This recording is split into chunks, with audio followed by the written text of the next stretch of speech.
Cabinet मंत्री पद हासिल परे प्रथम थर निज जिला नवरंगपुर को ग्रस्त करिसेंती उमरकोट विधायक नित्यानंद गंड। नवरंगपुर शहर उपखंड में इंद्रावती नदी निकट मंत्री नित्यानंद गंड पहुंचवा परे बीजेपी कर्मी तरफ व्यापक स्वागत संबर्धना प्रदान करा जायतिला।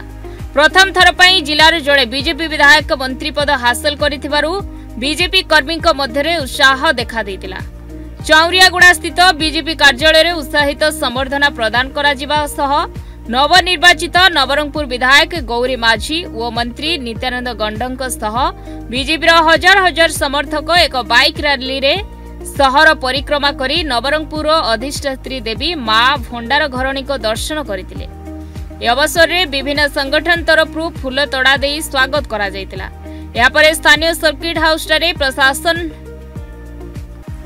प्रशासन जिला स्तरीय अधिकारी सहित आलोचना करथिले एवं सरकारी योजनार सठिक कार्यकारिता नहीं तागिद करने सह बिना कौनसी दुर्नीति रे सरकारी योजना सठिक हिताधिकारी निकट में पहुंचाइबा पई निर्देश देथिले। यहाँ पर अनुष्ठित सांबादिक सम्मेलन में जिले में अटकी जाइतिबा राज्य सरकार को सहभागिता रे अनुष्ठित रेल प्रकल्प इथेनॉल प्रकल्प भली बहु महत्वाकांक्षी प्रकल्प शीघ्र कार्यकारिता करबा नहीं निज आभिमुख्य स्पष्ट करने सहित विगत दिन में जिलार विभिन्न सरकारी योजना होइतिबा दुर्नीतिर तदंत करी दोषी विरोध में कार्यानुष्ठान चेतावनी देथिले। और लोकंर जो आशा थिला 25 वर्ष भितर सरकार लोक अच्छी बोलिक जानी पार नथिले किंतु शपथ नेला दिन ठू आपण तार 6 घंटा पर देखि पारुथुवे जहाँ घोषणा पत्र लिखा होता ताहा आरंभ हो गला भारतीय जनता पार्टी रो आ लोक कौन करेंगे भारतीय जनता पार्टी जानी आज प्रथम दिन में प्रशासन को डाकी प्रशासन समस्त अधिकारी को कहुई जो जिनस 10 वर्ष पूर्वर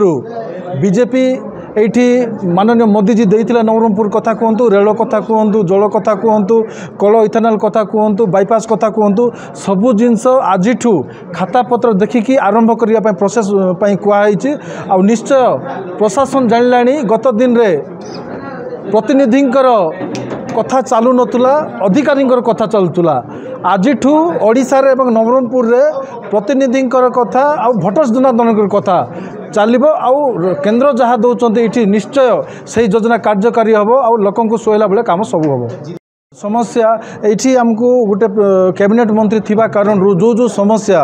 ये अच्छी ये प्रशासन पाखे जदि नहेले आम विधानसभा उठेबू विधानसभा नहेले आम सरकार पाखे नबू नहेले केन्द्र पाखे नबू आ निश्चय सफल हो सब काम।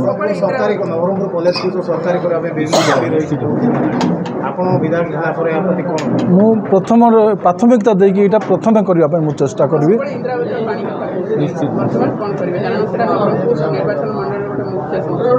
पानी पाई गत सरकार मध्य टंका देइचंदी आ से जो टंका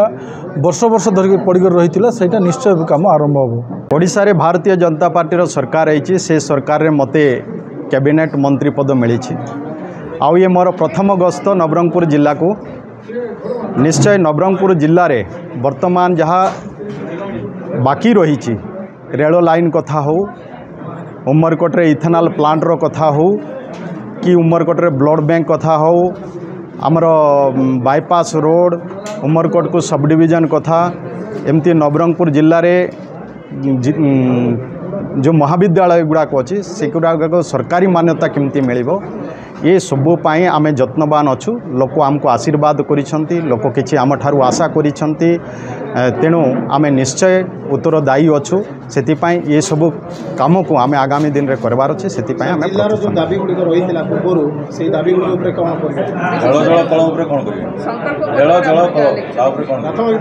निश्चय आम प्रयास करुचु वर्तमान आम कथबार्ता आलोचना आरंभ हो रेल जल कल जो अच्छी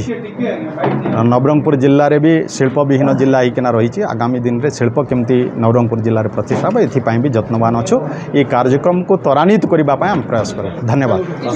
पायलट प्रोजेक्ट नवरंगपुर जिला करेंगे कि सर कारण आप नवरंगपुर को प्रेजेंट निश्चय आम पायलट प्रोजेक्ट आम निश्चय नवरंगपुर जिले में केमती हम आम यत्नवान अच्छु आम प्रयास करें। नवरंगपुर संजीव कुमार नायकों को रिपोर्ट न्यूज 8 ओडिया।